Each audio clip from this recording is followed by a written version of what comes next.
అందరికీ మరణాత. ప్రభునందు ప్రియమైన వారలారా, ప్రభు అయిన యేసుక్రీస్తు నామమున కృపా సమాధానములు కలుగును గాక. ఆమేన్. దేవుని యొక్క కృపను బట్టి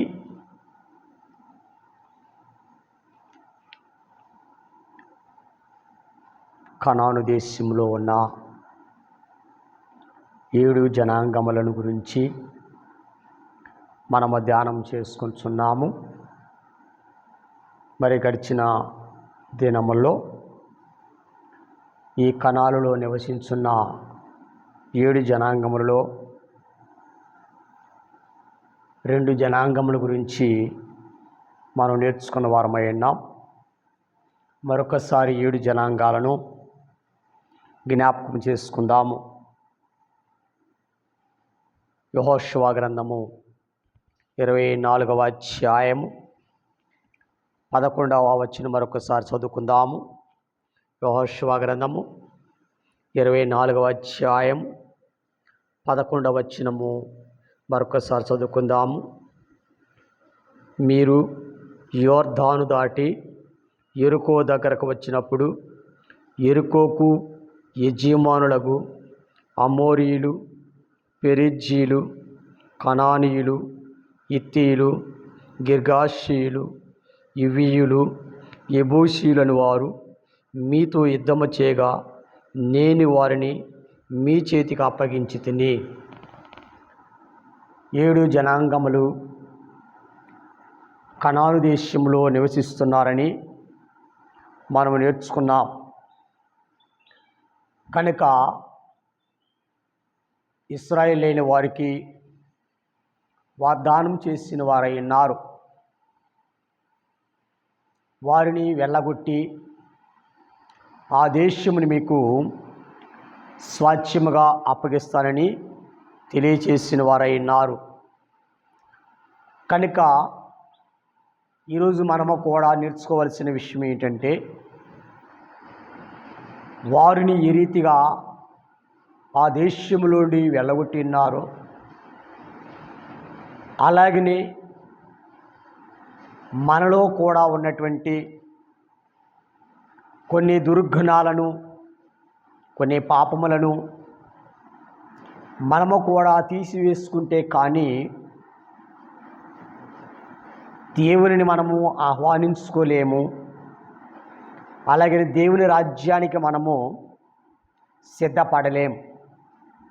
అందుకని 7 జనాంగాలలో 7 దుర్గుణాలు లేక 7 పాపములను మనం చూస్తూ ఉన్నాం. వాటిని బట్టి మరి ఆ పాపములే ఇశ్రాయేలులో కూడా, అనగా ఆ దేశంలో ఉన్న 7 జనాంగాలు ఇశ్రాయేలులో కూడా, అనగా ఆ లక్షణాలు ఇశ్రాయేలులో కూడా ఉండటం బట్టి వారు మరి కొందరు కనాను దేశానికి ప్రవేశించలేకపోయారు. అలాగే దీని మనము కూడా ఈ లక్షణాలు మనలో ఉన్న ఎడల మనము కూడా ఆయన ఖరీన వారి ఆకడలోనికి ఎత్తబడలేమన్న సంగతి గ్రహించవలసిన వారమై ఉన్నాం.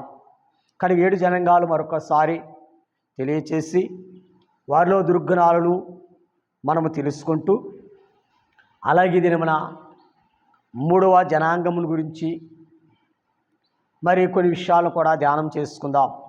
మొదటిగా చెప్పినట్లయితే 1 అమోరీయులు, వారిలో ఉన్న దుర్గుణము పాపమే, అతిశయమని.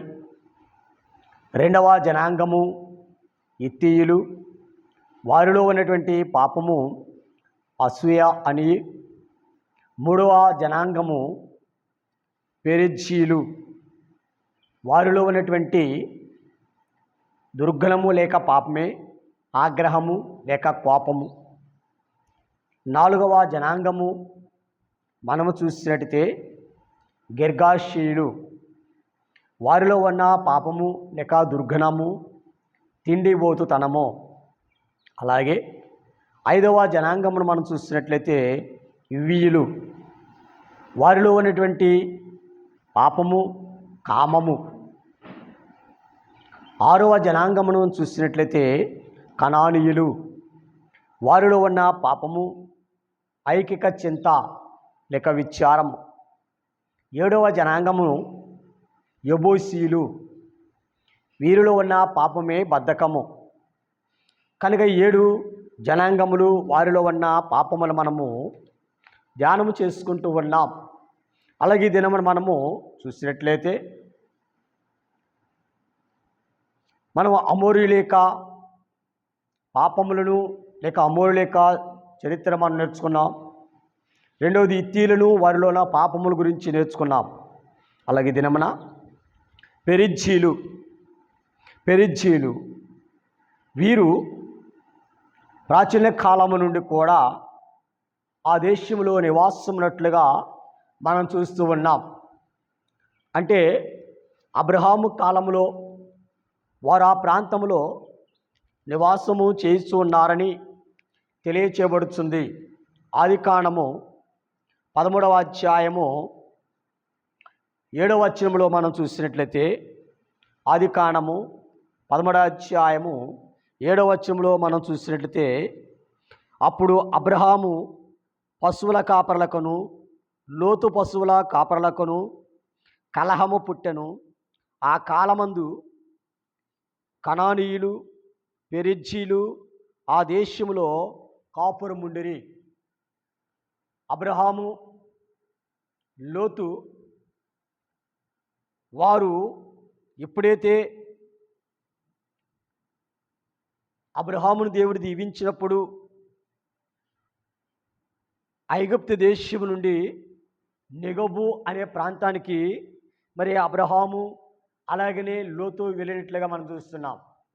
అక్కడ అబ్రహాము ఆశీర్వదించబడ్డారు, బహుగా ఆశీర్వదించబడ్డారు. కానీ అక్కడ బేతేలు దగ్గర కూడా అబ్రహాము ఒక బలిపీఠమును కట్టినట్లుగా మనం చూస్తున్నాం. కనుక అక్కడ అబ్రహాము యొక్క కాపరులకును లోతు కాపరులకును కలహము కలిగింది.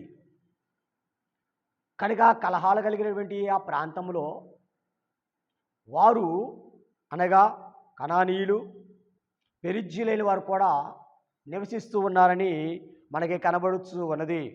అలాగనే ఇంకా మనం చూసినట్లయితే యాకోబు కాలంలో కూడా మరి వారు అక్కడ నివసిస్తున్నట్లుగా మనం చూస్తున్నాం. మరి ఆదికాండము 34వ అధ్యాయము, ఆదికాండము 34వ అధ్యాయము 30వ వచనము మనము చూసినట్లయితే, ఆదికాండము 34వ అధ్యాయము 30 వచనములో మనం చూసినట్లయితే అక్కడ యాకోబు మరి చెబుతున్న మాట ఏంటంటే 34:30,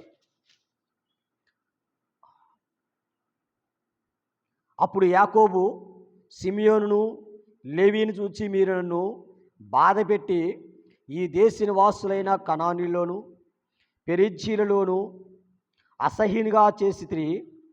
నా జనసంఖ్య కొంచెమే, వారు నా మీదకి గుంపుగా వచ్చి నన్ను చంపెదరు, నేనును నా ఇంటి వారును నాశనమగుదమని చెప్పాను. కానీ ఇక్కడ మనం చూసినట్లయితే యాకోబు కూడా మరి దేనా విషయంలో మరి ఆ ప్రాంతంలో ఉన్నప్పుడు తన కుమారుల ద్వారా తన అసహ్యునిగా చేశారని, మరి ఆ ప్రాంతంలో ఈ కనానీయులైన వారు పెరిజ్జీలైన వారు నివసిస్తున్నారని మనం చూస్తూ ఉన్నాం. కనుక వీరు కూడా మనం చూస్తున్నట్లయితే మరి నోవాహు యొక్క సంతానముల నుండి వచ్చిన వారని, నోవాహు సంతానముల నుంచి వచ్చిన వారి కాక మరి కనాను యొక్క కుమారులని మనకి కనబడుతూ ఉన్నది. కానీ వీరిలో ఉన్నటువంటి దుర్గుణము లేక పాపమును మనం జ్ఞాపకం చేసుకున్నట్లయితే ఇక్కడ మనం చూస్తున్నాం, ఆగ్రహము లేక కోపము. కనుక ప్రభునందు ప్రియమైన వాళ్ళారా, ఈరోజు మనం చూస్తే దైవ గ్రంథములో కూడా మరి అనేక సంగతులు మనం చూస్తూ ఉంటాం. ఈ యొక్క కోపము లేక ఆగ్రహము లూకాసు వార్త 4వ అధ్యాయము, లూకాసు వార్త 4వ అధ్యాయము 29వ వచనంలో మనం చూస్తున్నాము. లూకాసు వార్త 4వ అధ్యాయము 29వ వచనంలో మనం చూసినట్టయితే, ఆగ్రహముతో నిండుకొని లేచి ఆయన్ను పట్టణము నుండి వెళ్ళగొట్టి ఆయన తలకిందులుగా పడద్రోయవల్లని తమ పట్టణము కట్టబడిన కొండ పేటు వరకు ఆయనను తీసుకొని పోయిరి. సమాజ మందిరంలో ఉన్నవారు యేసుక్రీస్తు వారి ఎడల ఆగ్రహముతో మరి ఆయనను పడద్రోయవల్లని చూచారు. ఎందుకు ఆగ్రహము అని మనం చూసినట్లయితే, యేసు ప్రభువారు ఆయన చేయించిన కార్యములు చూచి మరి సమాజ మందిరంలో ఉన్న యూదులకి కోపం వచ్చింది. కోపం వచ్చింది, ఎలాగునా సంహరించుదమా అని వారు ప్రయత్నం చేయొచ్చు. కొండ మీద తీసుకెళ్ళి ఆయన్ని పడద్రోయవల్లని కూడా ఆలోచన చేశారు. ఇది ఆగ్రహము. అలాగనే మనం చూసినట్లయితే యోనా యొక్క కోపము, యోనా గ్రంథము 4వ అధ్యాయము 1వ వచనంలో కూడా మనం చూస్తుంటాం. కనుక యోనా యొక్క కోపము ఇది మనకు తెలిసినదే. అనగా దేవుడు యోనాని నినివేకెళ్ళమని తెలియజేస్తున్నారు. నినివేకెళ్ళమంటే ఆ యోనా తార్షీషుకు బయలుదేరాడు. తార్షీషు బయలుదేరిన బట్టి మహాభూకంపము లేక తుఫాను చెలరేగింది. ఆ తుఫాను చెలరేగడం ద్వారా ఓడలో ఉన్న సరుకులన్నీ కూడా పడవేసినా తగ్గలేదు. మరి చరిత్ర తెలుసు కాబట్టి ఇంకా చాలా విషయాలు ఉన్నాయి, అందుకని గుప్తంగా నేను వెళ్ళిపోతున్నా. కనుక మరి యోనా మరి దేవుని యొక్క కార్యములకు విరోధముగా వెలుచు ఉన్నాడు.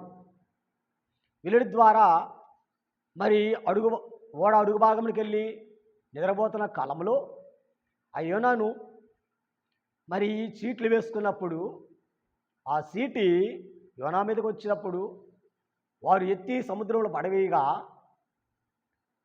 ఒక చేప యోనాను మింగివేసేట్లా మనం చూస్తున్నాం చరిత్రలో. కనుక ఆ దరికి వెళ్ళిపోయిన తర్వాత అనగా చేప నినివే రేవు దగ్గర కక్కివేసినప్పుడు నినివేకి వెళ్ళాడు. నినివేకి వెళ్ళి అక్కడ సువార్త ప్రకటించిన తర్వాత ఆయన ఒక సొర చెట్టు కింద పచ్చగా ఉంది, ఆ చెట్టు కింద నిద్రపోతున్నాడు. నిద్రపోతున్న కాలంలో అనుకున్న రీతిగానే ఏ రీతిగా అది పెరిగి పెద్దదయ్యిందో అలాగున ఆ చెట్టు కూడా ఎండిపోయింది. ఆ ఎండిపోయినప్పుడు యోనాకి కోపం వచ్చింది. యోనాకు కోపం వచ్చి, ఇదిగో మరి ఎందుకు ఈ చెట్టు మరి అప్పటికప్పుడే పెరిగింది, పెద్దదయింది, పచ్చదయింది, కనుక అనుకోని రీతిగా ఎందుకు ఈ చెట్టు ఎండిపోయిందని దేవుని మీద కోపము తెచ్చుకున్నవాడై ఉన్నాడు, ఆగ్రహమును తెచ్చుకున్నవారై ఉన్నారు. కనుక ప్రభువునందు ప్రియమైన వాళ్ళారా, అలాగే ఇంక మనం చూస్తే మరి దైవ గ్రంథంలో ఇంకొక ఉదాహరణ మనం చూసినట్లయితే యోధా రాజైన ఆశ యొక్క కోపము 2వ దినవృత్తాంతములు 16వ అధ్యాయము 10వ వచనమును మనం చూసినట్లయితే దినవృత్తాంతములు 2వ గ్రంథము 16వ అధ్యాయము 10వ వచనమును మనము చూసినట్లయితే అక్కడ మరి మనం చూస్తున్నాం. ఇక విషయంలో మనం చూసినట్లయితే ఆ కాలమందు దీర్ఘదర్శి అయిన అనాని యోధారాజైన ఆశ యొద్దకు వచ్చి అతనితో ఇలాగున ప్రకటించెను. దీర్ఘదర్శి అయినటువంటి ఒక ప్రవక్త వచ్చి యోధారాజు అయినటువంటి ఆశతో ప్రకటించాడు. ఏమని ప్రకటించాడు అని అంటే, నీవు నీ దేవుడని యెహోవా నమ్ముకొనక సిరియారాజు నమ్ముకొంటివి. సిరియారాజు యొక్క సైన్యము నీ వశము నుండి తప్పించుకొని పోయాను. బహు విస్తారమైన రథములను గుర్రపు రౌతులు గల కుషీలను లూబీలను గొప్ప దండి వచ్చును కదా. ఆయన నీవు యెహోవాను నమ్ముకొనందున ఆయన వారిని చేతికి అప్పగించును. తన ఎడల యథార్థ హృదయాలు గలవారిని బలపరచుటక యెహోవా కనుదృష్టి లోకమంతటను సంచారం చేయుచున్నది. ఈ విషయములను నీవు మతి తప్పి ప్రవర్తించదు కనుక ఇది మొదలుకొని నీకు యుద్ధములే కలుగును అని ఆ దీర్ఘదర్శి తెలియజేసినప్పుడు ఈ రాజు అయినటువంటి ఆషాకు మరి ఆగ్రహము కలిగిన వారై మరి ఎప్పుడైతే కోపము తెచ్చుకొని ఏం చేశాడు, ఈ దీర్ఘదర్శి అయినటువంటి ఇక ప్రవక్తను ఆయన మరి బందీ గృహములో మరి వేసి బంధించాడు. ఆగ్రహము. ప్రభునందు ప్రియమైన వారారా, ఈరోజు మనలో కూడా ఆగ్రహము లేక ఇలాంటి కోపం అనేది యేసుప్రభువు వారు చెబుతున్నారు, కోపము హత్యతో సమానమని. కనుక మనలో కూడా ఇక పెరిజ్జీల్లో ఉన్నటువంటి ఏ పాపం మనలో ఉన్న ఎడల మనము కూడా మరి దేవుని రాజ్యం నుంచి తోలివేయబడతాం. దేవుని రాజ్యం నుంచి మనము కూడా తోలివేయబడతాం. కాబట్టి మరి ఆయన రాజ్యంలో మనము మరి స్వాచ్ఛముగా జీవించాలంటే మనలో నుంచి ఈ ఆగ్రహం అనేటువంటి పాపమును తీసివేసుకోవలసిన వారమై ఉన్నాం. అందుకని ఇంకొక సంగతి కూడా మనం నేర్చుకున్నట్లయితే ఆదికాండము 4వ అధ్యాయము 6వ వచనం. ఆదికాండము 4వ అధ్యాయము 6వ వచనం మనం చూసినట్లయితే ఇది కూడా మనకు తెలిసిన విషయమే. కయ్యూని యొక్క కోపము. ఆదికాండం 4:6. యెహోవా కయ్యూనితో నీకు కోపమేలా, ముఖము చిన్నబుచ్చుకొని ఉన్నావేమి. కనుక ప్రభునందు ప్రేమైన వాళ్ళారా, ఇక్కడ కయ్యూనికి కోపం ఎందుకు, కయ్యూనికి కోపం ఎందుకు అని మనం చూసినట్లయితే దేవుడు మరి తన తమ్ముడైనటువంటి హేబేలు యొక్క అర్పణను అంగీకరించాడు. ఇక కయ్యూనికి అర్పణ అంగీకరించలేదు. అందుచేత మరి తన కోపము దేవుని మీద చూపించాలి, కానీ తన కోపం ఎవరి మీద చూపించాడు, తన తమ్ముడైనటువంటి మరి హేబేలు మీద చూపించడం ద్వారా మరి తన తమ్ముడు మరి మరణించాడు. అందుకని దేవుడు అన్నాడు, నీ కోపమేలా. ప్రభునందు ప్రేమైన వాళ్ళ ఈరోజు మనము కూడా ఇతరుల మీద కోపగించుకొని మనం ఏం చేస్తున్నాం. అందుకని మత్తయి సువార్త 5వ అధ్యాయము 22వ వచనంలో కూడా యేసుప్రభువు వారు ఇలా చెబుతున్నారు. 5:22 మత్తయి సువార్త 5వ అధ్యాయం 22వ వచనం. నేను మీతో చెప్పినది ఏమనగా, సహోదరు మీద కోపపడువాడు ప్రతివాడు విమర్శకు లోనగును. కనుక ఒకవేళ మనం ఇతరుల మీద కోపము తెచ్చుకున్నట్లయితే మనము విమర్శకు లోనగుదము అని యేసుప్రభువు వారు చెప్తున్నారు. అందుకని యేసుప్రభువు అనేక సార్లు కూడా కోపము హత్యతో సమానం. కానీ ఈ రోజున మనలో కూడా ఏ పాపము ఉన్న ఎడల దానిని తీసివేసుకోవలసిన వారమై. ఎందుకని దానియేలు గ్రంథంలో కూడా మనం చూస్తూ ఉంటాం. 2వ అధ్యాయం 12వ వచనంలో కూడా మరి రాజు ఆగ్రహముతో వారిని మరి అగ్నిగుండములో వేసినట్లుగా మనం చూస్తున్నాం. ప్రభునందు ప్రేమైన వాళ్ళారా, ఈరోజు మనలో ఉన్నటువంటి ఏ పెరిజ్జీల యొక్క పాపము మనలో ఉన్నట్లయితే మనము కూడా అందరికీ ఎంత కీడు సంభవిస్తుందో, కనుక మన స్థితిని ఎలాగున మనం దిగజార్చుకుంటామో గమనించి ఇక పెరిజ్జీలలో ఉన్నటువంటి ఈ కోపము లేక ఆగ్రహం అనేది మనము కూడా తొలగించుకొని మరి దీన మనస్సు కలిగి సమాధానం కలిగి, అందుకని యేసుప్రభువు వారు చెప్పారు, మొదట నీ సహోదరు దగ్గరికి వెళ్ళి సమాధాన పడమన్నాడు. అలాగే మనము కూడా మనం ఇతరులతో సమాధాన పడుచు కోపము నుంచి విడుదల పొంది మరి దేవుని యొక్క నిత్య రాజ్యములో పాల్గొన భాగ్యం అనిత ప్రభు మనకు అనుగ్రహించును గాక. ఆమేన్. అలాగే మనం చూస్తే నాలుగవ జనాంగం మనం చూస్తున్నాం.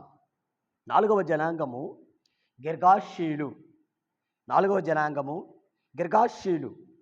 వీరు కూడా మరి కనానీయుల యొక్క గుంపు, అనగా నోవాహు యొక్క మనవడైనటువంటి కనాను, వీరికి కూడా వారి యొక్క గుంపు అని మనకి కనబడుతుంది. అది కారణము 10వ అధ్యాయము 15వ వచనంలో మనం చూడగలము. అది కారణము 10వ అధ్యాయము 15వ వచనం. కనాను ప్రథమ కుమారుడుగు ఏతును గిర్గాషీయులను కనుక ఇవన్నీ కూడా మనం చూస్తాం. వీరందరూ కూడా కనాను యొక్క కుమారులు, ఈ గిర్గాషీయులు కూడా. అలాగనే మరి యెహోషువ వీరిని నిర్మూలం చేశాడు. యెహోషువ వీరిని నిర్మూలం చేశాడు. యెహోషువ గ్రంథము 24వ అధ్యాయం 11వ వచనం మనం చూసాం.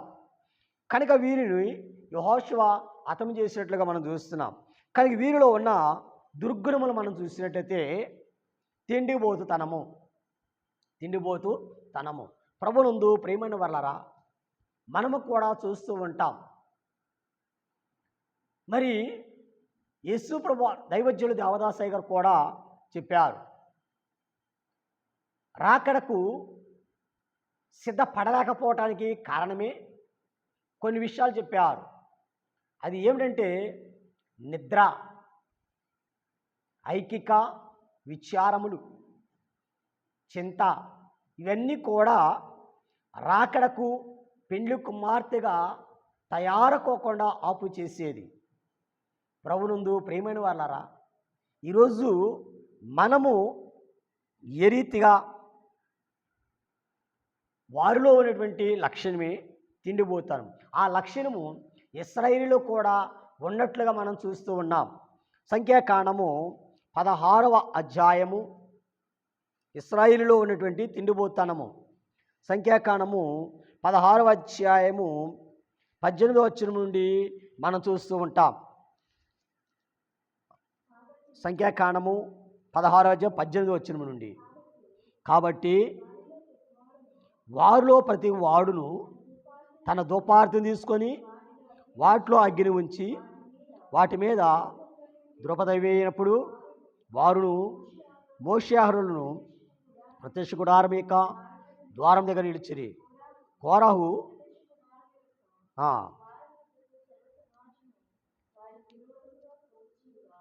సరే 18వ వచనం నుండి సరే మంచిది. అదే సరే. అప్పుడు యెహోవా, మీరు ఈ సమాజంలో నుండి అవతలకు వెళ్ళుడి, క్షణములో నేను వారిని కాల్చివేదని మోషే అహరోనులతో చెప్పగా, ప్రభునందు ప్రియమైన వాళ్ళారా, వీరిలో ఉన్నటువంటి తిండిబోతు తనము, అలాగనే కీర్తన గ్రంథము 78వ అధ్యాయము, కీర్తన గ్రంథము 78వ అధ్యాయము 28వ వచనము కూడా మనం చూడగలము. కీర్తన గ్రంథము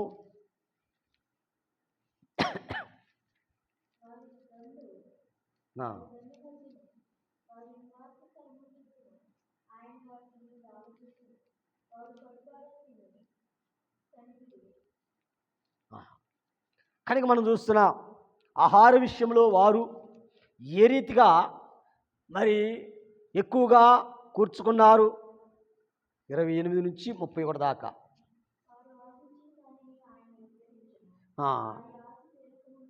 వారు ఆస్తి తీరకముందే ఆహారము ఇంకా వారి నోళ్ళలో ఉండగానే దేవుని కోపం వారి మీదకి దిగను, వారిలో బలిసిన వారిని ఆయన సంహరించెను. ప్రభునందు ప్రియమైన వాళ్ళారా, అనగిది ఇశ్రాయేలులో ఉన్నటువంటి తిండిబోతు తనము, అనగా మాంసాపేక్ష వారిలో మనకి కనబడుతున్నది. కనుక ప్రభునందు ప్రియమైన వాళ్ళారా, నేటి దిన కాలంలో కూడా ఈరోజు మనలో కూడా ఈ గిర్గాషీలో ఉన్నటువంటి పాపమును, తిండిపోతనము. అందుకని దేవదాసు గారు అన్నారు, తిండి మరి తినకునుట, మితిమీరి తినుట, ఇవన్నీ కూడా పాపమే అని కూడా తెలియచేస్తున్నారు. కనుక ఈరోజు మనలో ఉన్నటువంటి ఈ గిర్గిష్యుల్లో ఉన్నటువంటి ఈ తిండిబోతుతనము కనుక మరి ఫిలిప్పీ పత్రికలో కూడా అపోస్తలుడైన పౌలు గారు చెప్తున్నారు. 3వ అధ్యాయము 21వ వచనంలో, ఫిలిప్పీ పత్రిక 3వ అధ్యాయము 21వ వచనం, వారు కడుపే వారికి దేవుడు. 3:21 ఫిలిప్పీ.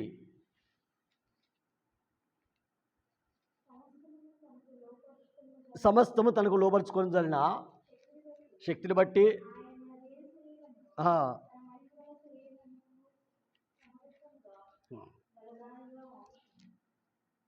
3:21 వారి కడుపే నాశనమే వారి అంతము, వారి కడుపే వారికి దేవుడు. ప్రభువునందు ప్రియమైన వారలారా, ఈరోజు మనము మరి లోకంలో ఉన్న వారు కూడా చెబుతున్నారు, కోటి విద్యలు కూటి కొరకని.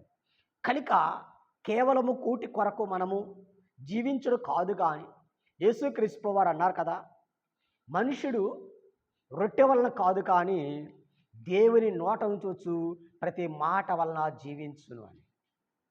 ప్రభువునందు ప్రియమైన వాళ్ళరా, మరి వీరు మరి తిండిని ఆశించారే కానీ మరి దేవునికా క్రియలు కానీ దేవునికి మహిమను కానీ వారు గ్రహించలేకపోయారు ఇశ్రాయేలీయులు. అందుచేత అని వారి నోలలో ఉండగానే దేవుని కోపం వారి మీదకు వచ్చినప్పుడు వారు మరి నశించిపోయినట్లు మనం చూస్తున్నాం. కనుక ఇలాంటి మరి దుర్గుణము కలిగిన వారిని కూడా ఆ యొక్క కనానులో నుండి దేవుడు వారిని తోలివేసేట్లుగా మనం చూస్తున్నాం. ప్రభువునందు ప్రియమైన వాళ్ళరా, తర్వాత మనం చూస్తున్నాం. తర్వాత మరి 5వ జనాంగం మనం చూసినట్టయితే 5వ జనాంగము ఇవీయులు. వీరు కూడా హాము కుమారుడైన కనానుకు పుట్టిన 6వ కుమారుడు. కనాను పుట్టిన 6వ కుమారుడు. అలాగనే ఇశ్రాయేలు ఎదిరించుటకు వీరు బయలుదేరారు.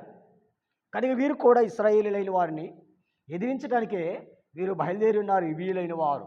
కనుక యెహోషువ గ్రంథము 9వ అధ్యాయము 1వ వచనంలో మనం చూస్తే వీరు తంత్రముగా వచ్చి యెహోషువ యొద్ద నిబంధన చేస్తున్నారు. అనగా వీరు కపటము కలిగిన వారు. కనుక యెహోషువ దగ్గర ఒక నిబంధన చేసుకుని మేము మీతోనే ఉంటాము, మేము మీరు చెప్పినట్టే వింటామని వారు కపటముగా యెహోషువ దగ్గర చేరారు. యెహోషువ దగ్గర చేరి 9వ అధ్యాయం 1వ వచనం. యెహోషువ యొర్దాను అవతల ఉన్న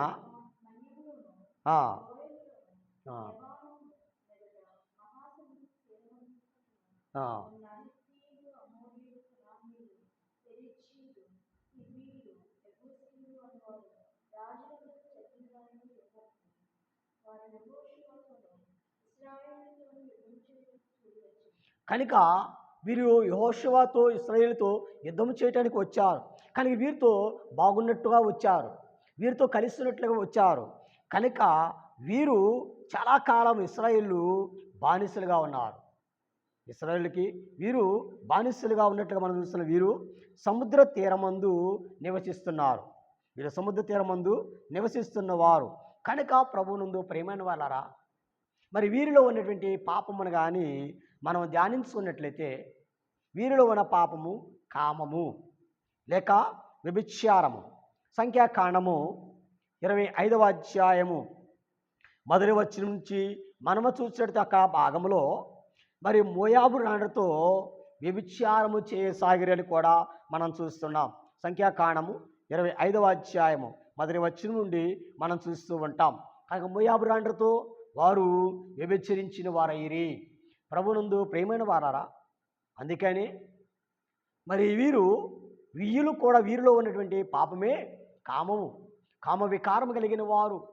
అందుకని యేసుప్రభువు వారు చెప్పే మాట ఏంటంటే వ్యభిచరించకూడదని తెలియచేస్తున్నారు. కానీ యేసయ్య ఏమన్నారంటే చూపే పాపమన్నారు. ప్రభువునందు ప్రియమైన వారారా, ఈరోజు మనలో ఉన్నటువంటి ఈ కామం అనే పాపము కానీ వ్యభిచారములనే పాపములు మనలో ఉన్నట్లయితే ఈ రోజున మరి ఆయన రాజ్యానికి మనము హక్కుదారులు కాలేము.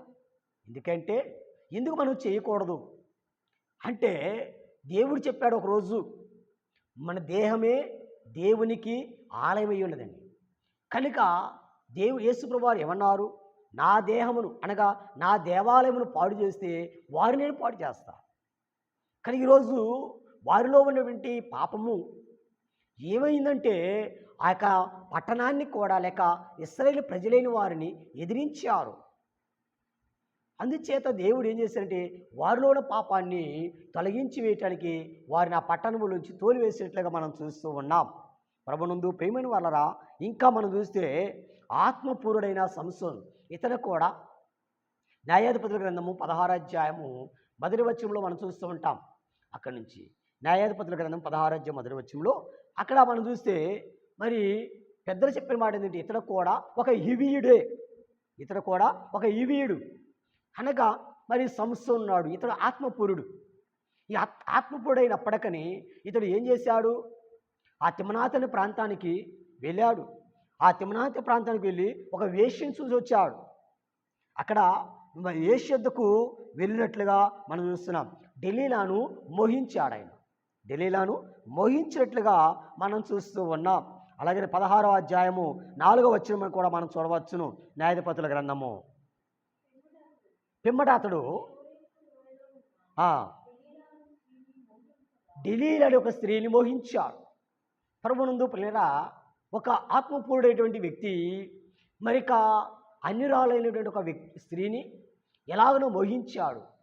కానీ ఇది కూడా ఒక పాపమే. ప్రభునందు ప్రేమిలరా, మనము కూడా ఈ రోజున మన దేహము దేవునికి ఆలయమే కాబట్టి మన దేహాన్ని మనము పరిశుద్ధంగా పరుచుకోవాలి. కనుక పరిశుద్ధపరచుకోకపోతే ఈ దేహములో ఉన్నటువంటి దేవుడు మనకు దూరం అయిపోతారు. కనుక ఈ దేహమును దేవుడు నరకములో పడవేస్తాడు.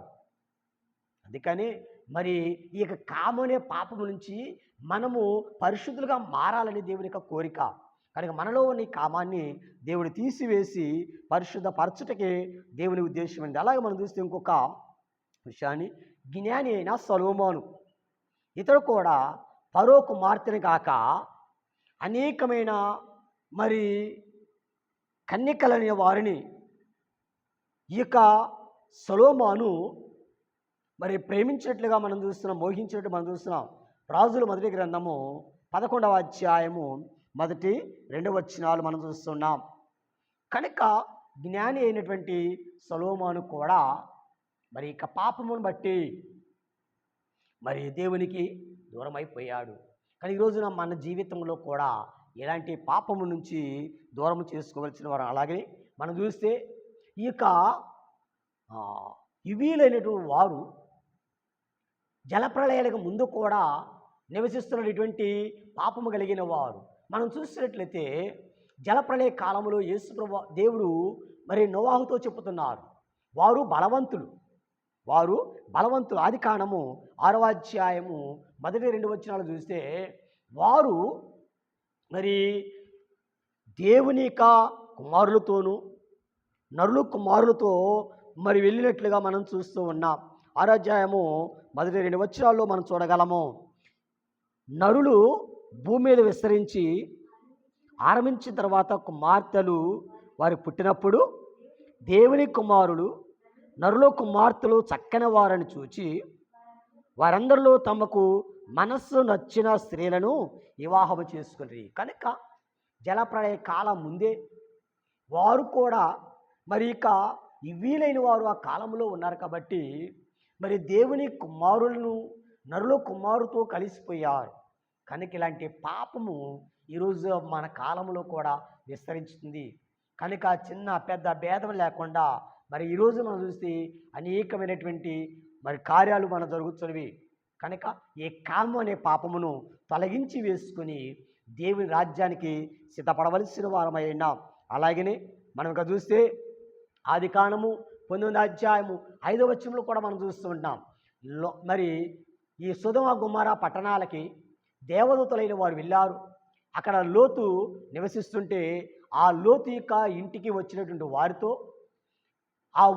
ఆ పట్టణంలో ప్రజలైన వారు వచ్చి అని మరి చెబుతున్నారు, ఇదిగో వారు తీసుకురండి, వారితో మేము చేయించాలి అని వారు ఎలాగో తెలియచేస్తున్నారో మనం చూస్తున్నాం. అనగా ఆ పట్టణములోని కామ్మే ఆ పట్టణాన్ని కాల్చివేసింది.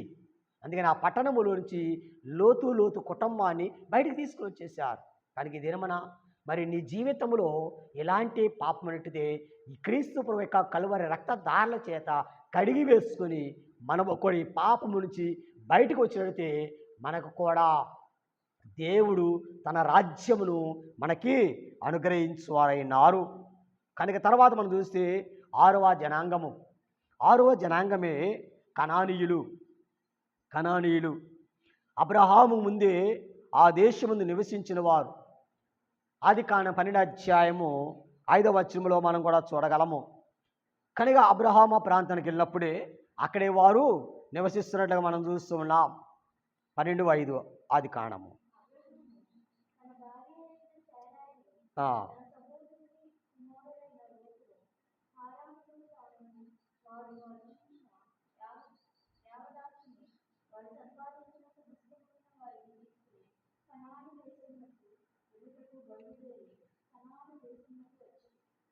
కనుక అక్కడ వారు మరి వీరు కనానీయులు కూడా నివసిస్తున్న కనానికి వారు వచ్చేట్లో మనం చూస్తున్న వీరు మరి సముద్ర తీరమందు నివసిస్తూ ఉన్నారు. వీరు సముద్ర తీరమందు నివసిస్తున్నారని సంఖ్యాకాండము 13:29 మనం చూడగలము. కనుక వీరికి మరి ఇనపరదాలు కూడా ఉండని మరి యెహోషువ గ్రంథము 17:15 మనం చూడగలము. కనుక వీరిని యెహోషువ మరి వీరిని ఓడించినట్లుగా మనం చూస్తున్నాం 12:9 నుంచి కూడా. అలాగనే న్యాయాధిపతుల 4:2-3 కూడా మనం చూడగలము. కనుక వీరిని యెహోషువ హతము చేసినట్లుగా మనము చూడగలుగుతున్నాం. కనానీయులు ప్రభువునందు ప్రియమైన వాళ్ళారా, వీరిలో ఉన్నటువంటి దుర్గుణాలు మనం చూసినట్లయితే ఐకిక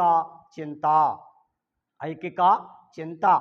ప్రభువునందు ప్రియమైన వాళ్ళారా, మరి ఇశ్రాయేలులో కూడా దేని గురించి చింత వారికి, దేనికి వారికి చింత అని మనం చూసినట్లయితే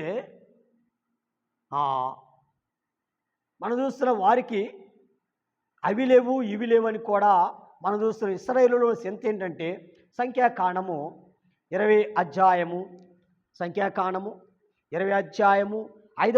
మనం చూడగలుగుతున్నాం. సంఖ్యాకాండం 20:5 మనం చూసినట్లయితే వారిలోని చింత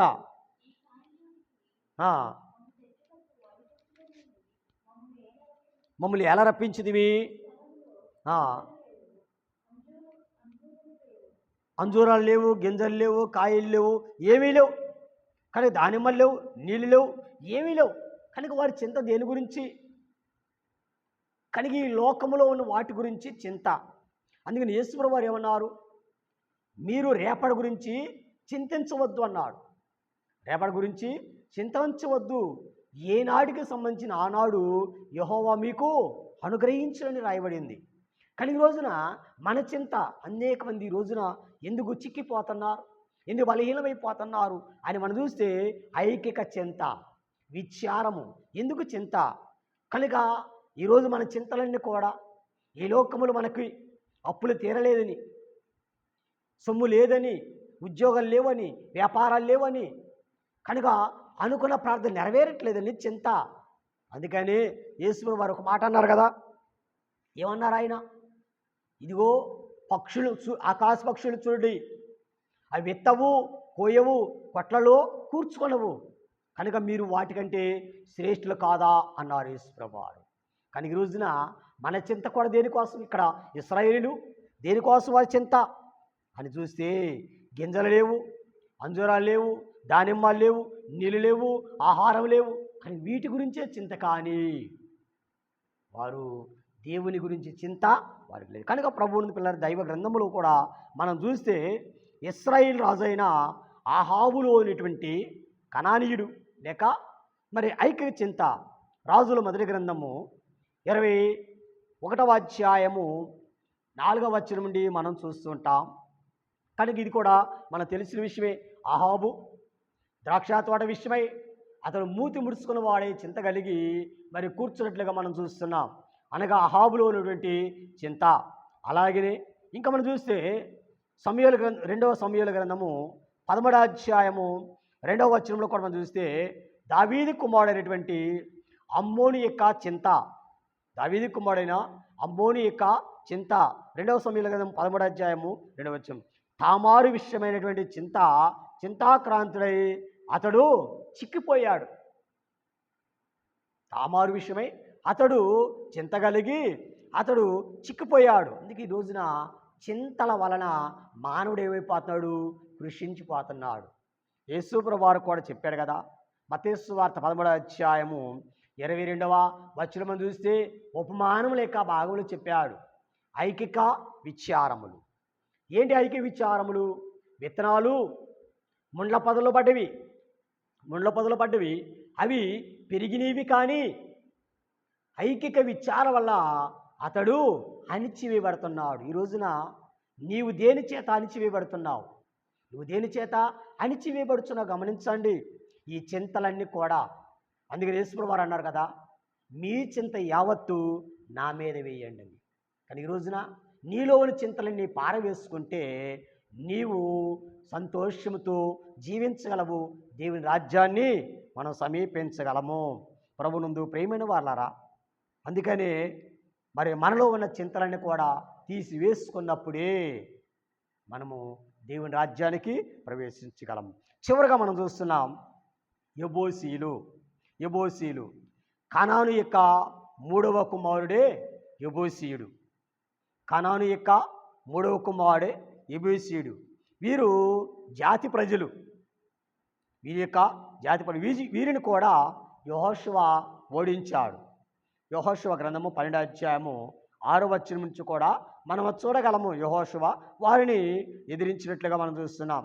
కనుక దావీదు కాలమందు కూడా యెబూసీయులైనటువంటి అరోనా కళ్ళమును మున్ని అక్కడ బలిపీఠం కట్టించనని అక్కడ మనకు కనబడుతున్నది. అని అక్కడ కూడా వీరు యెబూసీయులైన వారు అక్కడ మనకి కనబడుతున్నాడు. 2వ సమూయేలు గ్రంథం 24:18. ఆ తర్వాత ఆ స్థలములో యెబూసీయులు ఉన్నటువంటి స్థలములో కూడా సొలొమోను దేవాలయాన్ని నిర్మించినట్లు కూడా మనం చూస్తూ ఉన్నాం.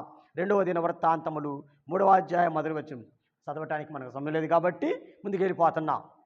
కనుక సొలొమోను యెబూసీయులు నివసించిన ప్రాంతంలోని మరి దేవాలయాలు కూడా నిర్మించినట్లుగా మనం చూస్తున్నాం. కనుక వీరిలో ఉన్నటువంటి పాపము మనం చూసినట్టయితే బద్ధకము లేక సోమరితనము. ప్రభునందు ప్రియమైన వారలా, మరి నిర్గమాకాండం 16వ అధ్యాయము 27వ వచనంలో చూస్తే ఈ పాపములు ఇశ్రాయేలులో కూడా మనకు కనబడుతుంది. ఆహారము కూర్చుకున్నట్టులో బద్ధకము కలిగిన వారు అయినారు. నిర్గమాకాండం 16:27.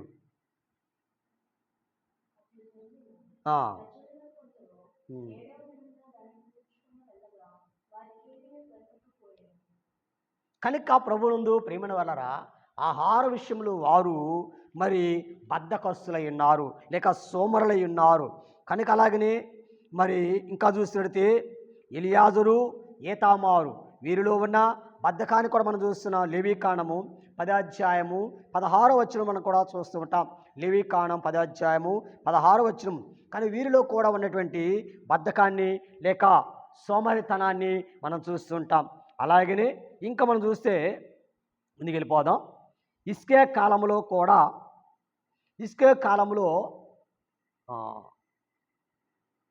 వారు ఎడముఖం పొడముఖముగా మరి ఉన్నట్లు మనం చూస్తున్నాం. దినవృత్తాంతములు 2వ గ్రంథము 29వ అధ్యాయము 6-7 వచనాలు. ఇస్కే కాలంలో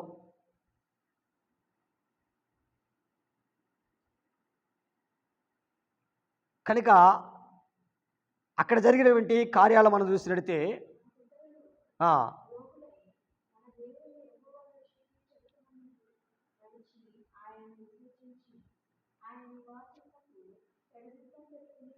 పేడముఖం పెట్టుకుని ఉన్నారు, అనగా బద్ధకముతో ఉన్నారు, పని చేయలేదు. కనుక మరి అందుచేత మరి హిజ్కియా మరి మంటపము యొక్క ద్వారములను మూసివేశాడు అబద్ధకాన్ని బట్టి. కనుక దీపాలను వెలిగించలేదు, ధూపము వేయలేదు. కనుక బలులు అర్పించలేదు. కానీ ఇవన్నీ కూడా వారు ఆఫ్ చేసేసారు, పని చేయకుండా ధూపం వేయలేదు. అలాగనే మరి బలులు అర్పించలేదు, దీపాలు వెలిగించలేదు, కానీ ద్వారాలు మరి మూసేసే తెరవలేదు. ఇటువంటి బద్ధకము ఆ కాలములో కనబడుతుంది. అందుకని ప్రభువునందు ప్రియమైన వారారా, ఈరోజు మరి మనములో కూడా పనిచేయవాడు జీతమునకు పాత్రుడు కనుక మనలో ఉన్నటువంటి బద్ధకము కనుక ప్రతి వాడు కూడా మరి పని చేయవలసిన వారై ఉన్నారు. దేవుడిచ్చినటువంటి మరి శక్తిని బట్టి, దేవుడిచ్చిన జ్ఞానాన్ని బట్టి మనము కూడా బద్ధకస్తులుగా లేక సోమరులుగా మనము ఉండకూడదు. అందుకని ఇబ్రీ స్త్రీలు అన్నారు, మంత్రస్థానులు అన్నారు ఇబ్రీ స్త్రీల గురించి, వారు సురుకైన వారు అని. వారు సురుకైన వారు, బద్ధకస్తులు కాదు. కానీ తర్వాత అరణ్యంలోకి వచ్చిన తర్వాత వారు బద్ధకస్తులైపోయారు. ప్రభునందు ప్రేమైన వాళ్ళరా, ఈ రోజున నీలో ఉన్నటువంటి పాపము, ఈ బద్ధకస్తం బట్టి ఏం చేస్తుంది? సోమరితనము. మరి సీమల యొద్దకు వెళ్ళమని సామెతల గ్రంథంలో కూడా మనకి కనబడుతుంది. ప్రభునందు ప్రేమైన వారరా, ఈరోజు మనలో ఉన్న బద్ధకాన్ని తొలగించుకున్నప్పుడే మరి విరామం లేకుండా పని చేయగలిగినప్పుడు మరి మనము కూడా దేవుని రాజ్యానికి వెళ్ళగలము. యుద్ధ సమయములు మనం సోమరులుగా కూర్చుంటే మనం ఓడిపోతాం. ప్రభువునందు ప్రియమైన వాళ్ళరా, ఈరోజు మనలో కూడా 7 విధములైనటువంటి ఈ పాపములు తీసివేసుకున్నప్పుడే దేవుని రాజ్యానికి మనము వెళ్ళగలము. కనుక దేవుని రాజ్యాన్ని మనం స్వతంత్రించుకోగలము. ఎవరము దేవుని రాజ్యాన్ని ఎవరు స్వతంత్రించుకోగలము? కనుక యేసుప్రభువు వారు చెప్పారు కదా 7 ధన్యతల్లో, కానీ 7 ధన్యతల్లో చెప్పారు ఎవరిది పరలోక రాజ్యము. ప్రభువునందు ప్రియమైన వాళ్ళరా, మనము కూడా పరలోక రాజ్యము వారి హృదయ శుద్ధి గల వారు ధనులు, వారు దేవుణ్ణి చూచెదరు. ప్రభువునందు ప్రియమైన వాళ్ళరా, ఈరోజు మనము కూడా మరి దేవుని సన్నిధానమును చేరిన మనము, ఆయన శిలువ దగ్గర చేరి మనము ఈ యొక్క 7 విధములైనటువంటి మరి పాపములన్నీ కూడా తొలగించి వేసుకొని, కనుక నీతి నిమిత్తము హింసించబోడు ధనులు, పరలోక రాజ్యము వారిది, సమాధానపరచువారు ధనులు, వారు దేవుని కుమారులను బడుదురు. కానీ ఈ రోజున మనము కూడా దేవుని రాజ్యమును సంపాదించుకోవాలంటే ఇక 7 జనాంగాల్లో ఉన్న లోపాలను కూడా మనము కూడా తీసివేసుకొని మన హృదయాన్ని శుద్ధి చేసుకొని దేవుని మందిరముగా మార్చుకొని దేవుని రాజ్యానికి సిద్ధపడగల భాగ్యదనిత ప్రభు మనందరికి అనుగ్రహించును గాక. ఆమేన్. పరిశుద్ధుడైన దేవానికి స్తోత్రములు నాయన. ఇచ్చిన కొద్ది మాటలను బట్టి నీకే వందనములు చెల్లిస్తున్నాం తండ్రి. కనానులో నివసిస్తున్న 7 జనాంగములు ప్రభా మేము చూస్తున్నాము నాయన. ఆ జనాంగములో ఉన్న పాపములు, ఆ పాపములు ఇశ్రాయేలులో కూడా ఏ రీతి నా తండ్రి ప్రవేశించి నీవు నాయన. అందుచేత వారిలో అనేకులు నా తండ్రి కనానుకు ప్రవేశించలేకపోయినారు.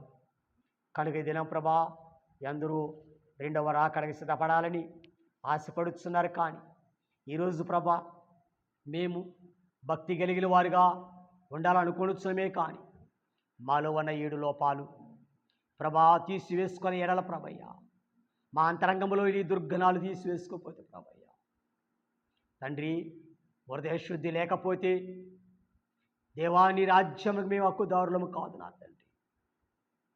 అయ్యా నీ రాజ్యం మేము స్వతంత్రించుకోలేం ప్రభా. ఈరోజు నా తండ్రి 7 జనాంగాల్లో ఉన్న లోపాలు మేము చూసాం ప్రభా. ఆ 7 జనాంగాల లోపాలు మేము చూసిన మేము మాలోని లోపాలు కూడా తొలగించి వేసుకుని మా హృదయమే ఒక దేవాలయంగా మార్చుకుని ప్రభా, మా దేహమనే దేవాలయంగా మార్చుకుని నిన్ను నా హృదయంలో చేర్చుకుని ప్రభయ్య, మా హృదయంలో ఉన్నటువంటి 7 జనాంగాల వారిని పారద్రోలి వేసి నిన్ను స్వతంత్రుడిగా చేసుకోగల భాగ్యం దయచేయడయ్యా. దేవా, ఎప్పుడైతే మోషేతో నీవు ముఖాముఖిగా మాట్లాడినావో అలాగే ప్రభా నీవు మాతో మాట్లాడగలవు నాయన. యా నీతో మాట్లాడినప్పుడు ప్రభయ్యా, ఇదిగో నీ వైపు చూచిన ప్రభయ్యా, ఇదిగో నీ రాకడ కాలంలో యెహోవా కొరకు ఎదురు చూచిన వారు నూతన బలాన్ని పొందుదని చెప్పావు కదా నా తండ్రి. దిన ప్రభయ్యా సంపూర్ణంగా పరిశుద్ధపరుచుకొని ప్రభయ్యా నీ రాకడ కాలంలో ఎవరైతే సిద్ధంగా ఉన్నారో వారు ఎత్తబడుదన్నావు నాయన. అటు ఎత్తబడేటువంటి అనుభవాన్ని మాకు దయచేసి మహిమను పొందమని ఈరోజే మాలో ఉన్న 7 దుర్గుణాలను పారద్రోలి వేసుకుని ప్రభయ్య ఇప్పుడే నేడే నిరాకడే సిద్ధపడగల భాగ్యం అనుగ్రహించి మహిమ పొందమని త్వరగా వచ్చును యేసు నామమున ప్రార్థన ఆలకించి విడుకుంటున్నాం తండ్రి. ఆమేన్. అందరికీ మరణాత మరణాత.